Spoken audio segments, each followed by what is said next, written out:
Hey guys, welcome to the can't talk all of a sudden. Hey guys, welcome to the final set between Lomo and fOu. Should be an awesome one. Going to be on Othello again.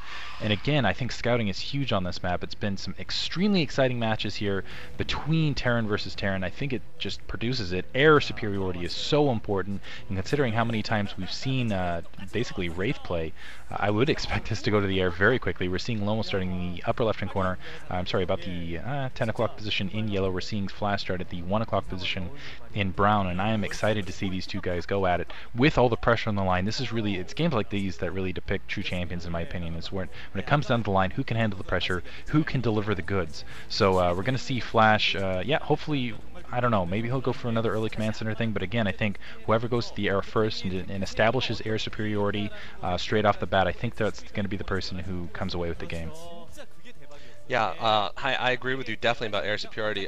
What better of a map to fight this last battle on than Othello, which is the absolute Terran versus Terran map of this entire pool right now. It's certainly built for Terran versus Terran. You do have that ledge overlooking your natural expansion, which basically becomes the focal point of the game. If you can deny your opponent or even delay their getting it or kill off a couple of SCVs, you know, that would mean the game for you. And because of this fact, it basically focuses the game on airplay, on early raids possibly, or early dropships, and we could be seeing either one in this game. I definitely expect starports early though from both players. Here we're seeing looks like a refiner going up for Lomo, and Lomo's going to be going for a sort of a standard factory build, and so is fOu. So we are going to see two identical openings. As for Game 4, I really say I don't know. I don't know if Game 4 demonstrates to us really that Lomo can face fOu in a straight up macro fight. I think more that fOu sort of lost Game 4. He really was at parity in the middle, and then he just made a couple of bad attacks with some poor micro, some poor dropship control especially, that I think cost him the game. And really, I hope fOu doesn't make so many mistakes in this game, and that he brings his A game, and he really shows us what he's made of. Last game really disappointed me a little, especially with a couple of attacks he made. Yeah, I would probably agree with you that fOu threw that game away more than Lomo won it, but at the same time I think Lomo has demonstrated that he does have the ability to play a fairly solid macro game, as well as being able to cheese and being able to use the rush builds and the 2-fact builds and all of that. He's definitely showed that he's able to stand up almost. I'm not yet convinced that he's at fOu's level, but he's certainly close to it, and maybe this game will prove to be the proving ground. The other thing that the only other thing that has bothered me about fOu, which I think he might try to correct this time around, is that he has consistently scouted very, very late. Lomo in all 4 sets, and it looks like we're going to see the same again. Lomo getting the scout out. He's obviously starting up the factory, but he's got the scout out much earlier than fOu. Unfortunately for him, scouting in the wrong direction, fOu will probably have a chance to close up his ramp before Lomo's scout can get there. But one of the things that has disappointed me about fOu's play is that consistently, and I'm not sure if it's a smattering of arrogance that he feels that he can do it without the scout per se, or whether you know that he's so confident in his abilities of gauging the other player's choice of strategy and build that he's willing to go without the scout. But that's what cost him set 2 and maybe to an extent even set 4.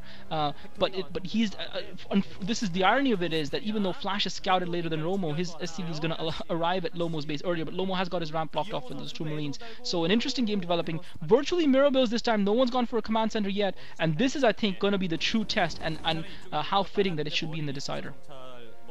Both players going starport directly off the bat, and they're dead even. Both those starports going down virtually at the same time. 785, yeah, you can just tell it's half a second within each other. Incredible. The only differentiator right here is that Lomo has sent out that scout, that SCV now coming around to fOu's base, so he's had one less SCV on the field. Keep in mind, fOu has not yet sent out a scout that I've seen.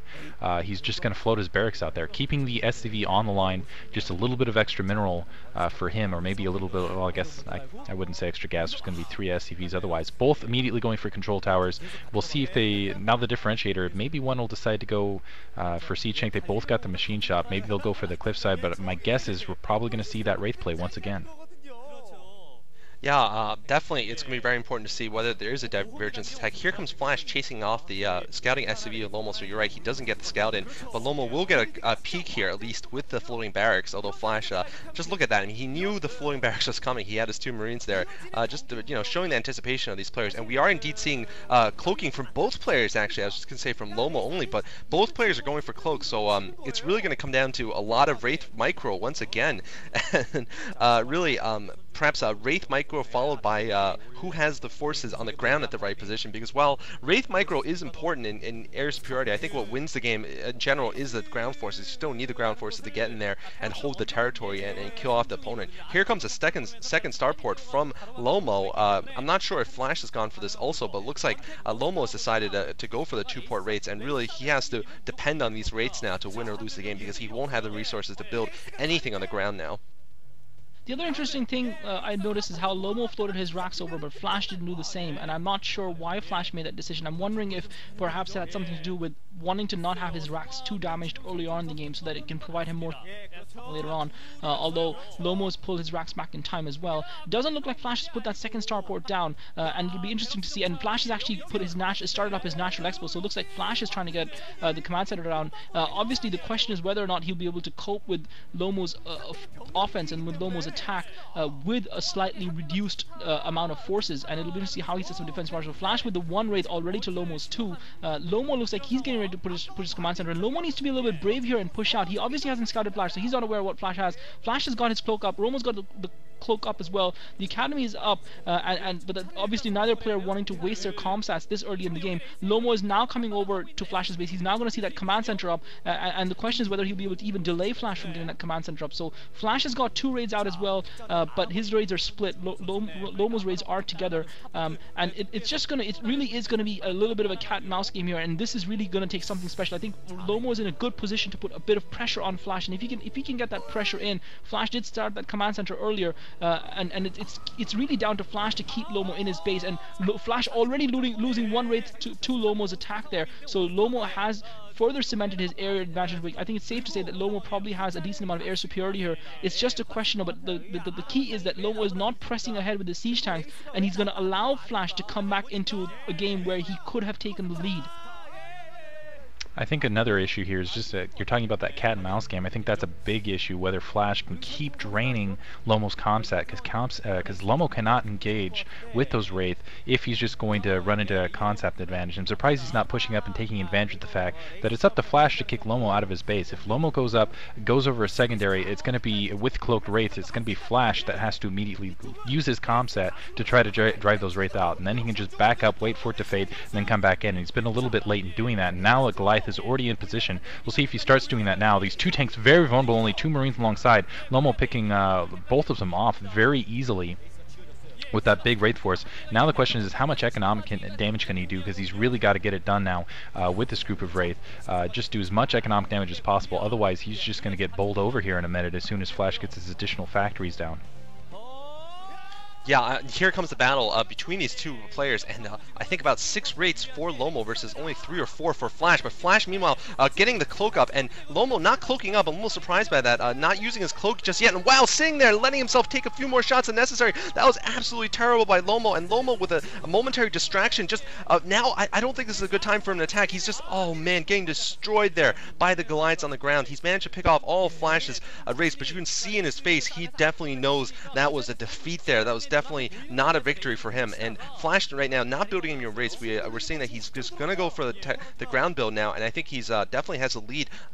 Looks like Lomo actually successfully managed to put up his second expansion, second base rather, and he is gonna be building 3 factories. But for now, I think fOu will have the advantage. I don't think Lomo needed to lose that many Wraiths there. And fOu, look at this, the macro god that he is putting down his 3rd base right now.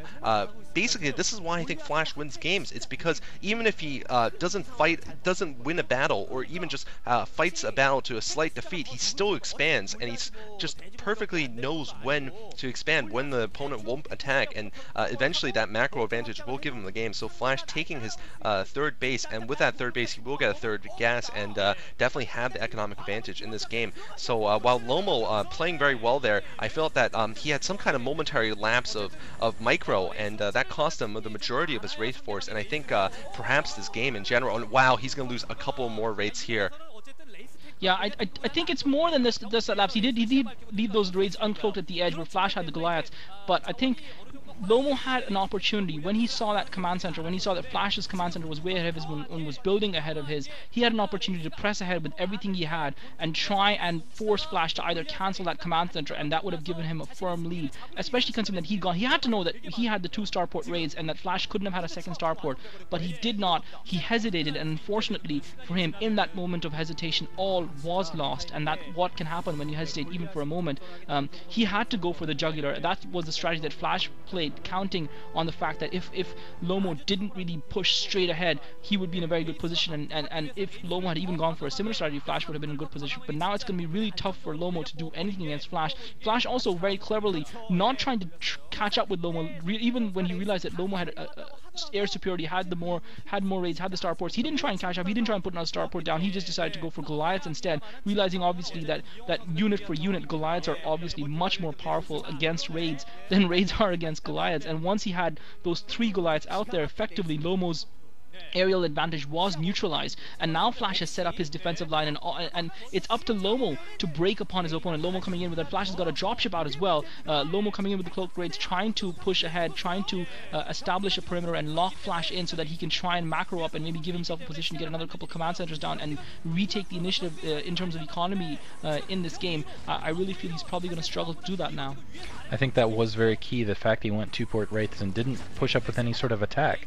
He didn't try to stop the contain, and he just tried to do a little bit of economic damage afterwards, and didn't even really pick off any SCVs in the meantime. And now he's playing catch-up, trying to push in attacks that honestly aren't advisable, and it's just a matter of time before fOu just starts out producing him unit for unit, and then he's going to be in big trouble. Right now he's not doing too bad actually, but as you can see, those Goliaths very dangerous, and actually Lomo doing pretty good, but having to go into the press attack. Gonna lose another Wraith out. That was, I think, fairly significant. It's not going to be able to stop this dropship, and he's not going to have spotting on the tanks to really push forward. Some SCVs coming off the line for Lomo. Lomo once again trying to create some sort of contain in the middle. I don't think this is a very good position to do it at, though.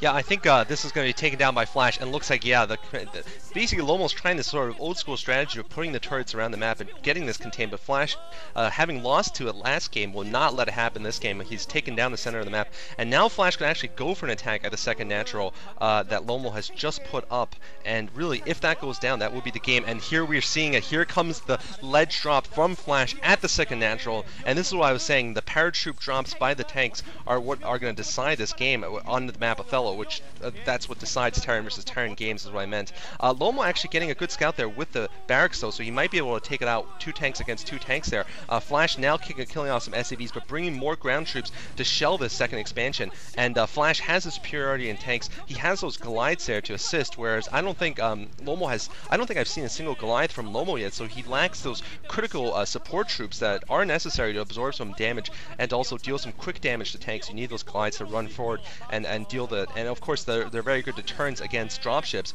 And fOu now, that probably is a Lomo fan there, just looking distraught there at her hero's demise here in the series, and fOu and Lomo sticking with the cloak raids. I don't know if that's a good idea at all. I think he should be switching the dropship Goliath at this point, but I guess at this point he's just invested too much in that strategy and he's forced to follow it, perhaps to his grave here with this build. What would you say a Terran can do in this situation, Klazart, having seen so many Terran versus Terran battles in the past in Lomo's position? Against fOu in the form that he's in, nothing. All he can do is prolong. He can prolong the agony of his death. That's all he can do. He can allow himself to be tortured, as opposed to giving up the information to his torturers and accepting a hasty, I would say, burial.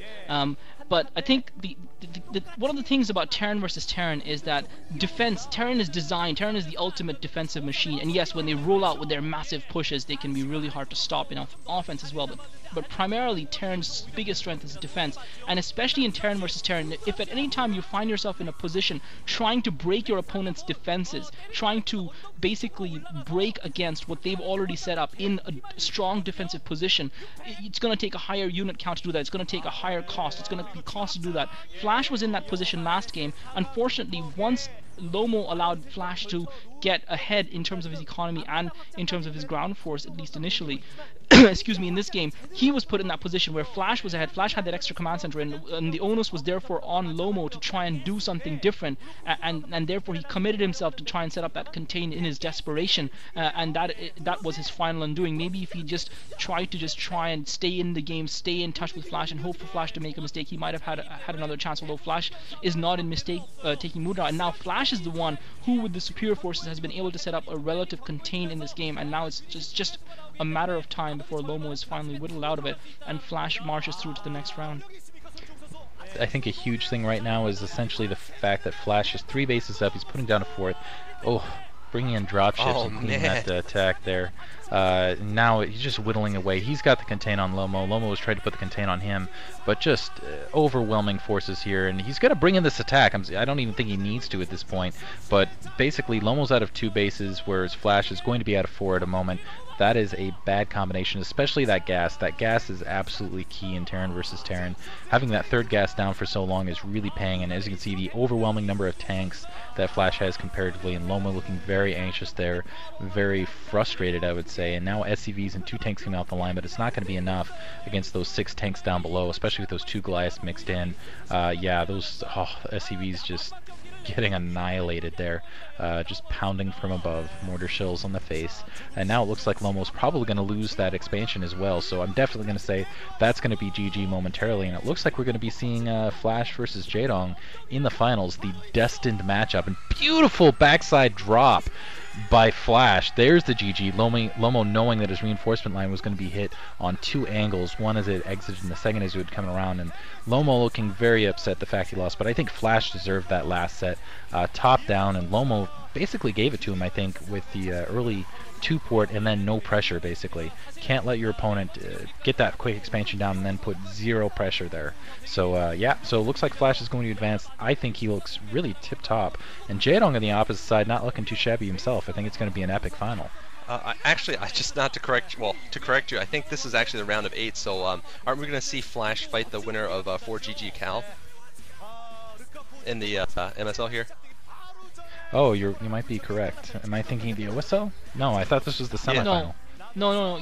This is the quarterfinals, and it's going to be fOu versus.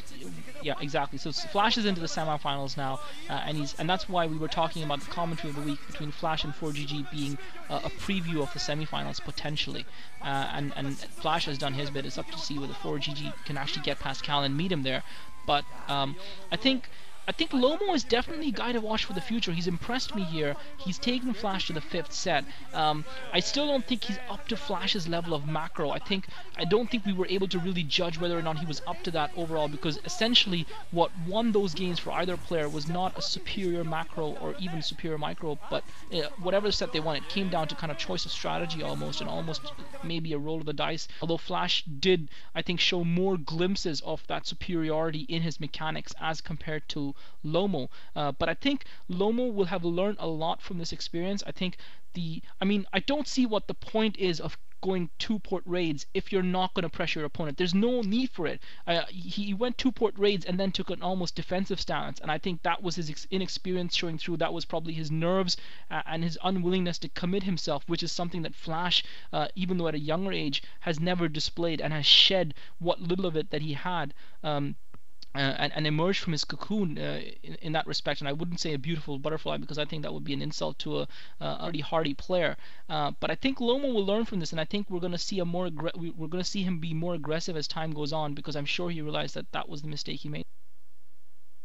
Yeah, just to add one point. I mean, in one of my commentaries, I asked, how does fOu balance all of this? Does he go to school? And some people actually answered. And the thing is, it's absolutely amazing. fOu goes to high school. He was a 10th grader this year. He has friends. He goes to a normal one. He's not privately tutored or anything, and yet he's balancing basically being one of the starters and often the ace for the KTF team, championship play in both the OSL, MSL, and the ComTV Avatar Classic. I mean, this kid is doing it all right now in StarCraft, and I don't know. The feelings that I get from this is that fOu is not in a real slump. I mean, he did show points, just small points in the series where I felt that he did show some weakness. I think that if fOu was in the form he was in a month ago, he would have closed the series out maybe even 3-0 or 3-1. Perhaps he would have lost that game actually in game 2. I think he would have lost no matter what when the barracks was in his base. But I think he would have won the game in Coliseum.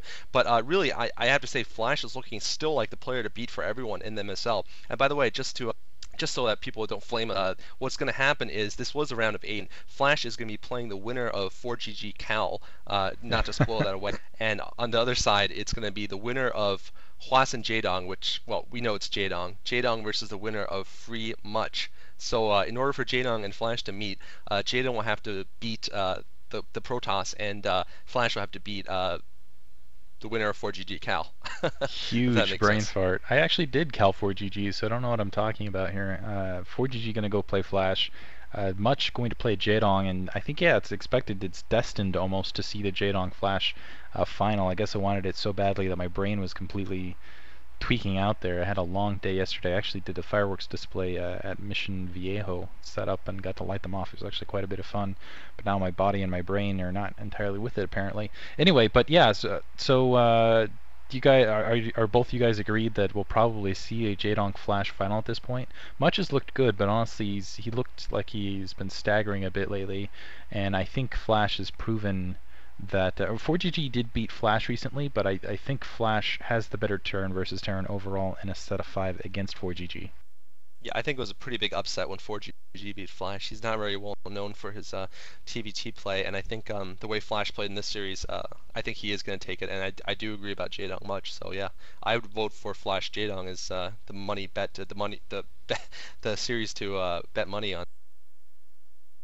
4GG beating fOu was almost fOu throwing the game away. If we saw the 2 games fOu played on Othello, in neither game did he go straight for a 14cc build, straight for the command center without building really anything else at all. And I think that was purposefully done in that match to throw his opponent off the scent, to throw Lomo off the scent, and we can just see the drastic difference between fOu's play in the Pro League and his play here today. So I wouldn't put much weight at all on 4GG's win over fOu in the Pro League. I don't think it carries any weight. Probably give 4GG a false sense of confidence that will be shattered when he comes up against fOu in the semi-finals. Obviously, we'll have to wait and see when and if that happens. But as far as a fOu Jaedong final goes, I think the stars are in alignment, and I think destiny beckons. So, any wrap-up comments from you guys? Any last final thoughts there? No, I think we said it all, for me at least. Thanks for watching, and thanks for the opportunity to cast with you two. Yeah, destiny beckons for those guys. Definitely been a pleasure. GG. Yeah, and yeah, huge Hope you guys pleasure. enjoyed it. Thanks for listening, guys.